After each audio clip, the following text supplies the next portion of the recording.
बिस्मिल्लाहिर्रहमानिर्रहीम। अस्सलाम वालेकुम नाज़रीन कराम, मैं हूं मखदूम शहाबुद्दीन और आप देख रहे हैं मेरा फेसबुक और यूट्यूब चैनल। उम्मीद करता हूं आप सब लोग बखैर वाफियत होंगे और जहां भी होंगे अपने अहले खाना समेत खुश भी होंगे और महफूज भी। नाज़रीन कराम, फ्रांस के बाद जनरल रिटायर्ड कमर जावेद बाजवा की एक और वीडियो आ गई है और जनरल बाजवा अवाम के हत्थे चढ़े हैं और अवाम ने ये जो वीडियो बड़ी इंटरेस्टिंग है और बहुत कुछ इस वीडियो के अंदर पिन्हा भी है, इस पर भी बात करेंगे क्योंकि सोशल मीडिया पर ये बहुत ज़्यादा गर्दिश कर रही है और बहुत से लोगों ने कहा कि इस वीडियो के ऊपर जो एनालिसिस है अपना वो मैं ज़रूर दूं और इसका तज्जिया करें। इसके साथ ही साथ इमरान खान साहब के हवाले से साइफर केस एक इंतहाई ख़तरनाक रुख इख्तियार कर चुका है और इस्लामाबाद हाई कोर्ट के कल के स्पेशल प्रोसिक्यूटर के दलाइल के बाद, जिसमें कुलभूषण यादव का जिक्र हुआ और फिर कहा गया कि इमरान खान ने जो जुर्म किया है उसकी सज़ा या तो सज़ाए मौत है या फिर उम्र कैद है। उसके बाद आप इस मामले की सीरियसनेस जो है वो आप यहाँ से समझ सकते हैं कि कितनी ज़्यादा हो सकती है। और इस सब के अंदर इस हवाले से भी कुछ डिटेल्स हैं साइफर केस की। आज की कमरा अदालत में जो समाअत है उस हवाले से भी डेवलपमेंट्स हैं, क्योंकि नवाज शरीफ साहब की ये ख्वाहिश थी कि इमरान खान को उनके आमद से कबल ही सज़ा दे दी जाए। अब उसमें तो 3-4 दिन रहते हैं, यानी 3-4 दिन का ट्रायल चलाकर स्पीडी ट्रायल हुमायूं दिलावर की याद ताज़ा कर दी जाए। लेकिन उस सब के अंदर नवाज शरीफ साहब को एक धचका तो लगा है, लेकिन इमरान खान साहब के लिए ऑल इज़ नॉट वेल इसका कतन मतलब ये नहीं है। मैं समाअत का अहवाल रखूंगा तो आपके सामने चीज़ें क्लियर हो जाएंगी।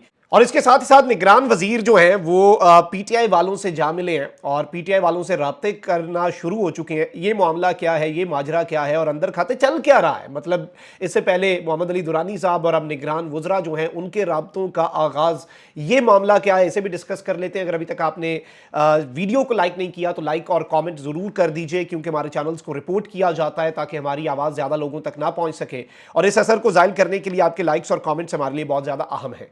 सबसे पहले एक और अहम खबर है, वो भी आपके सामने मैं रख देता हूं। वफाकी हुकूमत जो है वो खुलकर सामने आ गई है और ये निगरान हुकूमत है अपेरेंटली, लेकिन नैब तरामीम जो है आपको पता है कि उनके ऊपर चीफ जस्टिस ऑफ पाकिस्तान जो है साबका जस्टिस उमरत अहमद अपने आखिरी दिन जितना बड़ा फैसला देकर गए थे, जिसने इन सब को हिलाकर रख दिया था, पूरे के पूरे सिस्टम की बुनियादें हिलाकर रख दी थी और उस पर बहुत तेजी से अमल दरामद भी हो रहा था। तो अब निगरान हुकूमत को यह बहुत बुरा लगा कि वो नैब तरामीम जो नून लीग करके गई थी, जो पीडीएम करके गई थी, उन्हें क्यों सुप्रीम कोर्ट ने कलअदम करार दे दिया। तो अब निगरान हुकूमत जो है उसने नैब तरामीम फैसले के खिलाफ सुप्रीम कोर्ट में अपील दायर कर दी है। मखदूम अली खान जो है, जो कि नून लीग के भी वकील रह चुके हैं, उन्होंने नैब तरामीम फैसले के खिलाफ अपील दायर की, जिसमें फेडरेशन, नैब और चेयरमैन पीटीआई को फरीक बनाया गया, जबकि विफाकी हुकूमत ने प्रैक्टिस एंड प्रोसीजर कानून के तहत यह अपील दायर की है। विफाक की अपील में मौक़िफ़ इख्तियार किया गया है कि कानून साजी पार्लियामान का इख्तियार है और नैब तरामीम से बुनियादी हुकूक की खिलाफ वर्जी नहीं, सुप्रीम कोर्ट का फैसला पार्लियामान के इख्तियार से तजावुज़ है। विफाक ने अपनी अपील में नैब तरामीम के खिलाफ फैसला कलअदम करार और तरामीम को बहाल करने की इस्तदा कर दी है।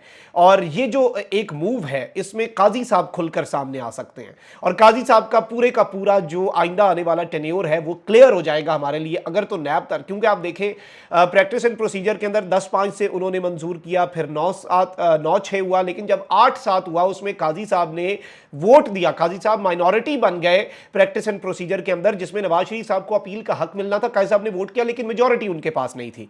लेकिन अब ये नैब तरामीम का जो मामला है, जिसे साबिका चीफ जस्टिस ने कलअदम करार दिया था, अब काजी साहब नया बेंच बनाएंगे।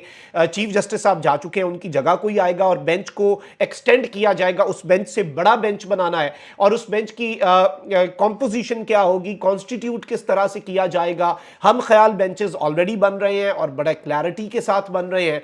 तो मैं समझता हूं कि काजी साहब का एक बहुत बड़ा इम्तिहान होगा। हमें तो बहुत ज्यादा उम्मीद है कि काजी साहब आइन और कानून के तहत चीजें लेकर चलेंगे और उससे ज्यादा कुछ भी होने नहीं देंगे। लेकिन लेट्स सी, उम्मीद अच्छे की रखनी चाहिए, लेकिन इम्तिहान बहुत बड़ा है। और अगर इस सब के अंदर ये अपील टेकअप कर ली जाती है जल्दी में, लेकिन 90 दिन में इंतखाबात वाली अपील को इग्नोर कर दिया जाता है, फिर भी सवालात होंगे कि ये तो इतनी जल्दी आपने अपील सेट कर दी। तो बहुत कुछ है, लेकिन मैं समझता हूं जो कुछ भी हो रहा है, चाहे जिस डायरेक्शन में भी वो अच्छा होगा, क्योंकि देखें निज़ाम में ना दूध का दूध पानी का पानी होना बहुत ज़रूरी है। सब खुलकर खेलें, मैं ये चाहता हूं सब खुलकर सामने आए।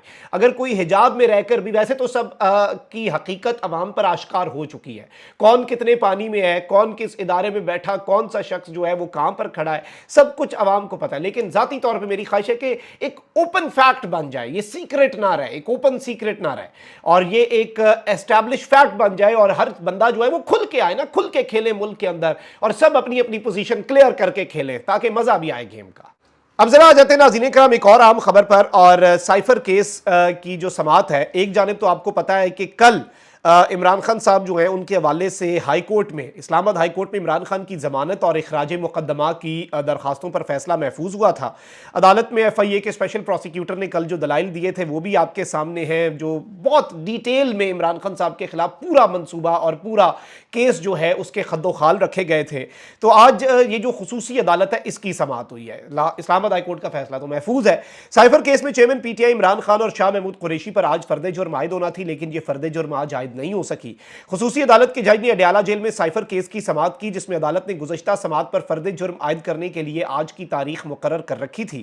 سائفر کیس کی منگل کے روز یعنی کہ آج ہونے والی سماعت میں چیئرمین پی ٹی آئی اور شاہ محمود قریشی پر فرد جرم عائد نہیں ہو سکی، جس کے بعد عدالت نے فرد جرم کی کارروائی اگلی سماعت تک ملتوی کر دی، اور گزشتہ سماعت پر چالان کی نقول تقسیم نہ ہونے پر فرد جرم کی کارروائی نہیں ہو سکی تھی، تاہم عدالت نے ملزمان میں چالان کی نقول تقسیم کر دی اور کیس کی سماعت ایک ہفتے تک ملتوی کر دی تھی۔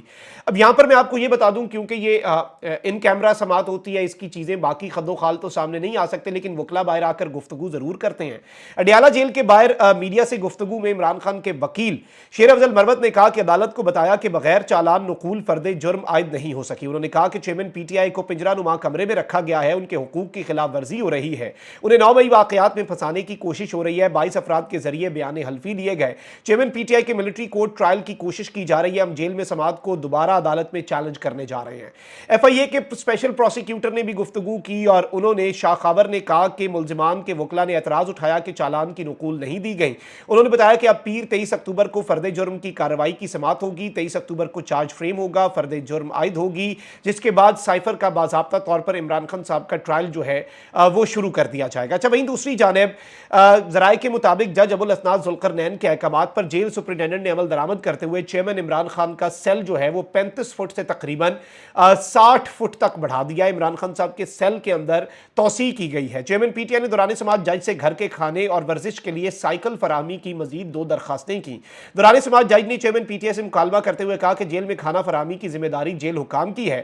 جج نے جیل سپرنٹینڈنٹ کو ورزش کے لیے مینول کے تحت سائیکل مہیا کرنے کا حکم دے دیا ہے، تو خان صاحب کو ورزش کے لیے ایکوپمنٹ جو ہے وہ مل جائے گا، ان کا سیل ایکسٹینڈ کر دیا گیا، اور اپیرنٹلی اس سے یہی لگ رہا ہے کہ خان صاحب اندر سیٹ ہو چکے ہیں، وہ ہی has settled there in the jail, اور وہ کوئی نکلنے کا منصوبہ خان صاحب کا بھی نہیں ہے۔ خان صاحب کے ظاہری بات ہے دبانا چاہ رہے تھے عمران خان کو، اس کا حوصلہ پست کرنا چاہ رہے تھے، لیکن عمران خان کا حوصلہ بلکہ بلند ہوتا جا رہا ہے، کیونکہ وہ دیکھیں ضمیر مطمئن ہے نا۔ یہ جب آپ کسی ایسے کام کے اوپر ہوتے ہیں جس میں آپ کا ضمیر مطمئن ہوتا ہے، پھر اسی طرح سے ہوتا ہے۔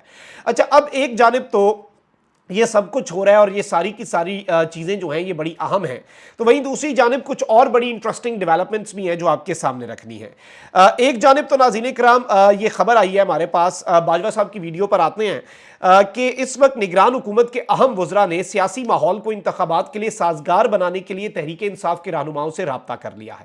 اب عمران خان مائنس، لیکن انتخابی ماحول سازگار بھی بنانا ہے۔ نگران حکومت کیا دے can act on their own? قطن نہیں۔ اور اس کے اوپر میں وہ دلچسپ تجزیہ سن رہا تھا سائرہ بانو صاحبہ کا، کہ میرا بڑا بیٹا ویڈیو گیم کھیلتا تھا، چھوٹے بیٹے کو نہیں پتا تھا کیسے ویڈیو گیم کھیلتے ہیں، لیکن وہ بڑی ضد کرتا تھا کہ میں نے بھی ویڈیو گیم کھیلنی ہے۔ تو میں نے کیا کیا، میں نے وہ جو کنٹرولر ہوتا ہے گیمز والا، وہ بڑا بیٹا تو کھیل رہا ہوتا تھا، تو میں نے ساتھ چھوٹے بیٹے کو ویسے ہی کنٹرولر پکڑا دیا ہاتھ میں، اور اس کی تار نہیں لگائی ساتھ، لیکن وہ بٹن دبا کے خوش ہو جاتا تھا کہ شاید میں بھی گیم کھیل رہا ہوں، میں بھی اس کا حصہ ہوں، لیکن وہ حصہ نہیں ہوتا۔ تو نگران حکومت اسی طرح سے ہے، اصل کنٹرولر جو ہے وہ بڑے بھائی کے ہاتھ میں ہے، لیکن اب یہ جو کر رہے ہیں، کیا یہ اپنے تئیں کر رہے ہیں؟ نہیں ہے، اپنے تئیں کچھ بھی نہیں کر سکتے، یہ چیز بہت واضح ہے۔ تو اب تفصیلات کے مطابق نگران حکومت کے عام وزراء نے تحریک انصاف کے رہنماؤں سے رابطہ کیا ہے۔ اس حوالے سے ذرائع نے بتایا کہ رابطوں کا مقصد سیاسی ماحول کو انتخابات کے لیے سازگار بنانا ہے۔ ذرائع کا کہنا تھا کہ چند روز پہلے نگران وزیر اطلاعات مرتضیٰ سولنگی نے پی ٹی آئی کے شفقت محمود سے ملاقات کی، جس میں پی ٹی آئی رہنما نے کہا کہ ہم مفاہمت چاہتے ہیں، لیکن اس کے لیے سب کو اپنا کردار ادا کرنا ہے۔ ذرائع جو ہیں نگران حکومت کے، انہوں نے کہا کہ پی ٹی آئی سمیت تمام سیاسی جماعتوں سے رابطے کر رہے ہیں، آزادانہ اور منصفانہ انتخابات یقینی بنانے کے لیے ماحول کو ٹھنڈا کرنا مقصد ہے۔ نگران وزیر اطلاعات نے کہا تھا کہ تمام سیاسی جماعتوں کے ساتھ اچھے تعلقات چاہتی ہے نگران حکومت۔ انہوں نے کہا کہ انتخابات کی تاریخ دینا الیکشن کمیشن کا کام ہے، انتخابات کے انعقاد کے لیے الیکشن کمیشن کی ہم تو معاونت کر سکتے ہیں اور وہ ہم معاونت کریں گے۔ اب یہ ان کا موقف ہے، ظاہری بات ہے ان کا سٹانس ہے۔ اب ذرا آ جاتے ہیں جنرل باجوہ صاحب جو ہیں ان کے حوالے سے कुछ चीज़ें आपके सामने रखनी है। लेकिन ये जो स्टांस है, अब देखना ये है कि ये जो राब्ते हैं, कहीं ये हाथी के दांत खाने के और दिखाने के, और यानी एक तरफ राब्ते भी हो रहे हैं, वहीं दूसरी जानिब खान साहब के खिलाफ ट्रायल जो है वो इतनी तेज़ी से और इतनी फुर्ती से और इतना ख़तरनाक रुख इख्तियार कर जाए, तो इससे भी कुछ सवालात हैं, ज़ाहिर बात है वो भी खड़े होते हैं। अब ज़रा बात करते हैं जनरल कमर जावेद बाजवा साहब की। जब से जनरल बाजवा साहब रिटायर हुए हैं, वो खुद भी गुमनामी में नहीं जाना चाहते थे, उन्होंने कुछ इंटरव्यूज़ भी दिए थे, उस पर इस्लामाबाद हाई कोर्ट में एक दरखास्त भी है जिस पर नोटिस जारी हुए हैं, लेकिन क्या होगा, कुछ भी नहीं होगा। लेकिन बाजवा साहब जो हैं वो बयानात भी देते रहे, सहाफ़ियों से मुलाकातें, अपना मौक़िफ़ भी सामने रखते रहे। उसके अलावा बाजवा साहब की कुछ वीडियोज़ भी आई, आपको पता है कि दुबई के अंदर मसला ये होता है कि दुबई वैसे बाजवा साहब को सूट करता है, ज़ाती मशवरा यही है कि वो दुबई में ही रहा करें, क्योंकि जब वो यूरोप गए तो मुझे एज़ अ पाकिस्तानी बहुत तकलीफ हुई जो उनके साथ फ्रांस के अंदर हुआ। एक अफ़गान बाशिंदे ने खड़ा करके जो बाजवा साहब के साथ किया था वहाँ पे, एक साबिक आर्मी चीफ वहाँ पे बेबसी की तस्वीर बना हुआ था, तो वो चीज़ ज़ाहिर बात है एक बहुत अजीब से विजुअल्स आए।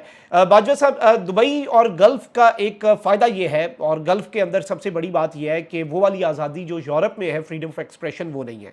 गल्फ़ में आप किसी को इस तरह से एक तो कन्फ्रंट नहीं कर सकते, यूरोप में तो आप किसी को खड़े होकर ज़ुबान से जो मर्जी बात करें, कैमरा खोल लें, गालियाँ दें, हाथ नहीं लगाना, ज़ुबान से जो मर्जी बात करें। मियाँ साहब की ज़िंदगी अज़ाब नहीं हुई, क्या कर सके मियाँ साहब आज के दिन तक, एवन फील्ड क्या मियाँ साहब ने, क्या कुछ नहीं मियाँ साहब ने वहाँ पे उन्होंने देखा, उनके साथ अवाम ने क्या कुछ नहीं किया।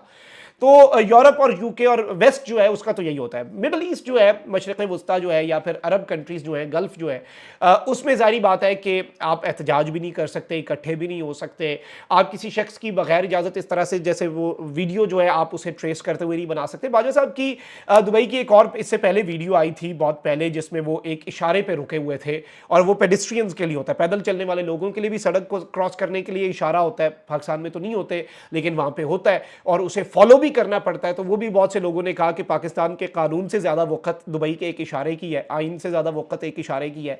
तो अब दुबई से एक और मरतबा बाजवा साहब की एक वीडियो जो है वो हमें मौसूल हुई है, और इसकी सोशल मीडिया पर काफ़ी धूम है। वैसे अच्छी चीज़ ये है कि मॉल ऑफ दुबई का जो शॉपिंग एक्सपीरियंस है बड़ा अच्छा होता है। बाजवा साहब वहाँ पे फैमिली के साथ शॉपिंग कर रहे हैं, लेकिन ज़ाहिर बात है एक पब्लिक फिगर है, गुमनामी में नहीं जा सकते, किसी ने दूर से बाजवा साहब की वीडियो बना ही ली, लेकिन कन्फ्रंट नहीं किया, क्योंकि ज़ाहिर बात है गल्फ़ जो है उसके अपने रूल्स हैं और उसके अपने रेगुलेशंस हैं। तो बाजवा साहब की ये वीडियो आप देख सकते हैं जो आपकी स्क्रीन के ऊपर चल रही है। ये वीडियो जो है इसमें क्लियरली बाजवा साहब जो है वो अपनी फैमिली के साथ जो है वो शॉपिंग कर रहे हैं, और शॉपिंग एक्सपीरियंस जो है दुबई मॉल फैमिली के साथ शॉपिंग करते हैं। चोर। जी नाज़रीन इकराम, आपने ये वीडियो देखी, इसमें जो शख्स है उसने एंड पे चोर कहा है बाजवा साहब को। ज़ाहिर बात है उनके मुंह पे तो नहीं कहा, लेकिन वीडियो बनाते हुए कहा है। तो ये भी एक चीज़ है जो बड़ी ज़ाहिर बात है, आप देख लें कि इस तरह से फिर आवाम को कितनों को रोका जा सकता है। ये चीज़ें तो फिर होती रहती हैं। कमेंट सेक्शन में राय का इज़हार ज़रूर करें। अपना बहुत ख्याल रखें। अल्लाह निगहबान। पाकिस्तान ज़िंदाबाद।